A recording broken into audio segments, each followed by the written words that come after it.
NHL 25 is back for another year as we take a deep dive into the game with EA Sports Senior Game Design Director.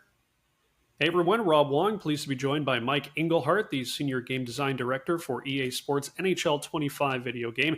And Mike, thanks for doing this. I've been playing this game since NHLPA 93, so I have definitely seen a lot of different versions of this game. But this year, it really does seem like you at EA Sports have taken this game to the next level, and for the first time, the NHL video game will not be available on last-gen consoles. What kind of doors did that open for you at EA when it came to making this year's game?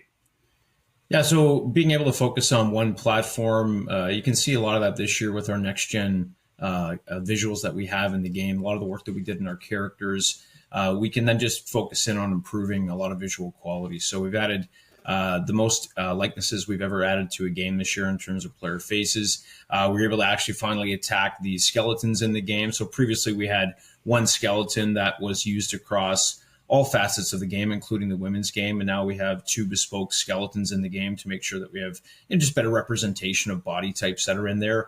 That then unlocks things such as being able to finally drape the jersey over top of the skeleton and have some cloth simulation on it. So when you got guys like Matthews and McDavid flying down the wing, you can see the jersey animated at the speed that they're skating at. It allowed us to add in things like sweat spray on hits, and then things like snow accumulation on padding. So beyond that too, I think another important thing to call out is by just having one platform to focus on, we don't have to deal with some of the one-off bugs that come between Gen 4 and Gen 5. So it allows us to focus on putting more overall quality in the game and just having a single target to go after. So a lot of benefits, and I think we'll continue to see those in the years ahead. All right, let's get into some of the new features, beginning with IceQ. You at EA Sports describe it as a logic-driven animation system. What exactly does that mean, and what kind of differences will gamers that have played recent versions of NHL notice about the changes?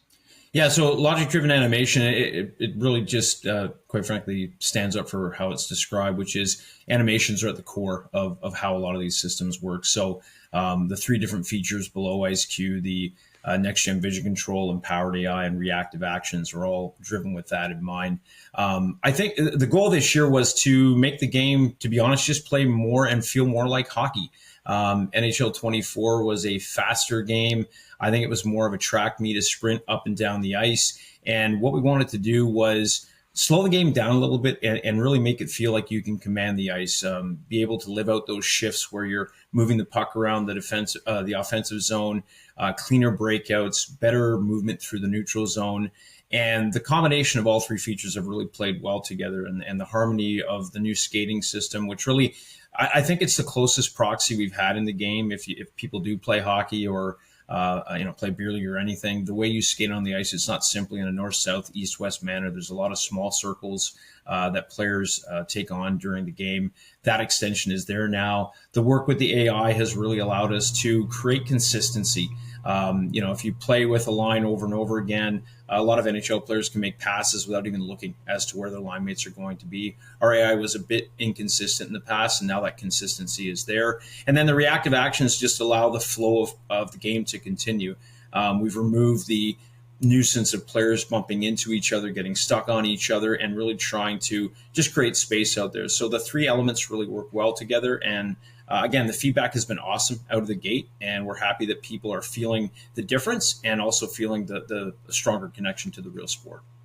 So Skillbase one-timers are a big addition to this year's game, and having played a bit of it already, I can say it's definitely one of the more satisfying parts of the game to be able to, send an absolute missile into the top corner like your Alex Ovechkin or Steven Stamkos. I know last year's game, the one-timer wasn't as prominent and as prevalent. Did that go into your thinking about adding this feature this year? And what are the challenges of, balancing a feature like this where you want users to be able to enjoy it, but not to the point where maybe it gets too repetitive?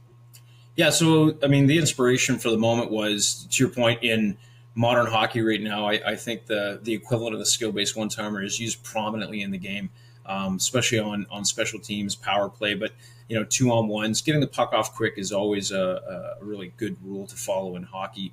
We also wanted to create kind of our home run moment, if you will, using baseball as a proxy. And these types of one-timers, they really bring fans to the edge of their seat inside the stadium or on the couch. There's either, massive anticipation to a goal being scored or terrible dread of what might come off of, say, Austin Matthews' stick on the power play. And so creating some more emotional beats within the gameplay and having that heightened sense of urgency was something we wanted to capture.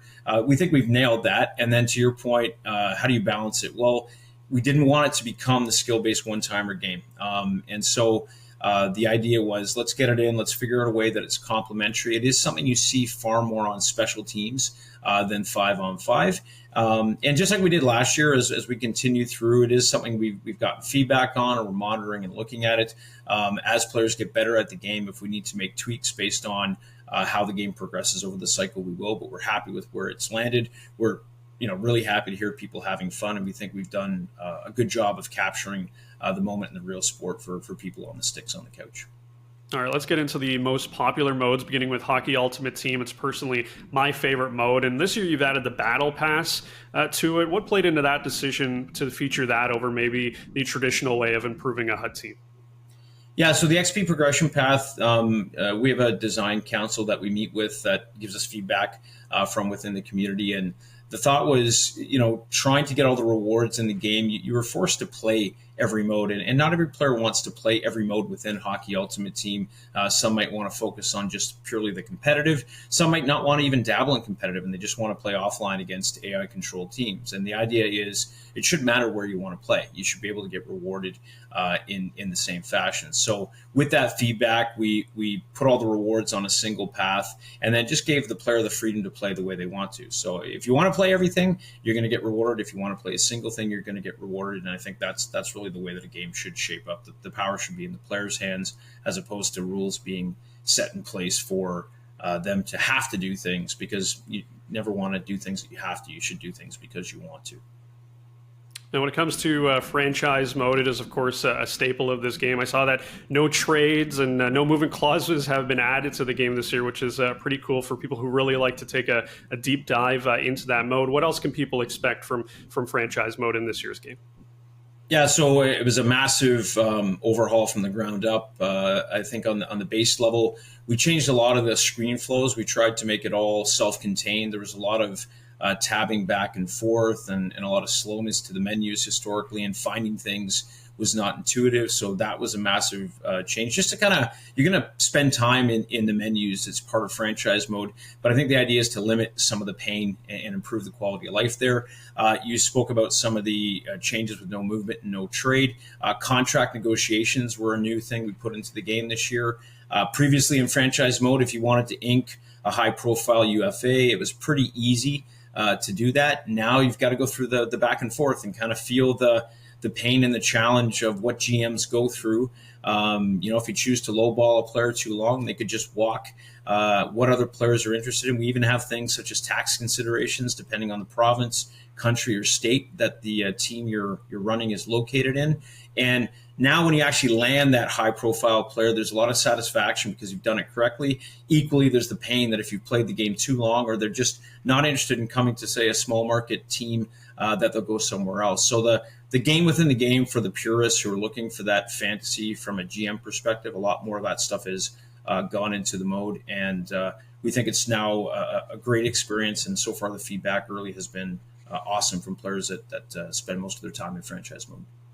Lastly, I wanted to get back to the presentation to wrap this up. And you mentioned a lot of the new player models, and you even mentioned, whether it's snow and ice getting stuck on goalies' pads. And I think I was playing during the trial, and I was like, wow, that's something I've never seen before. And it's just kind of a cool little wrinkle for people that are hockey fans. It might not have a big impact, of course, but just, visually, it's really cool to see. I have to say that, if you're someone that's played this game the last few years, you guys have, continued to improve, whether it's the menus or the visuals. But when it comes to making those decisions year over year, whether it's, maybe a new score bug or new celebrations, what is sort of the, behind the scenes ideas that sort of, lead to those decisions down the road for next year's game or even this year's game, when it comes to how you want the game to look, whether it's on the ice or off the ice, even in the menus? Yeah, I mean, so there's a whole lot that goes into that. And we do a lot of multi-year planning, trying to sort of see where we want to go into the future. I'd say the community is definitely at the forefront of that.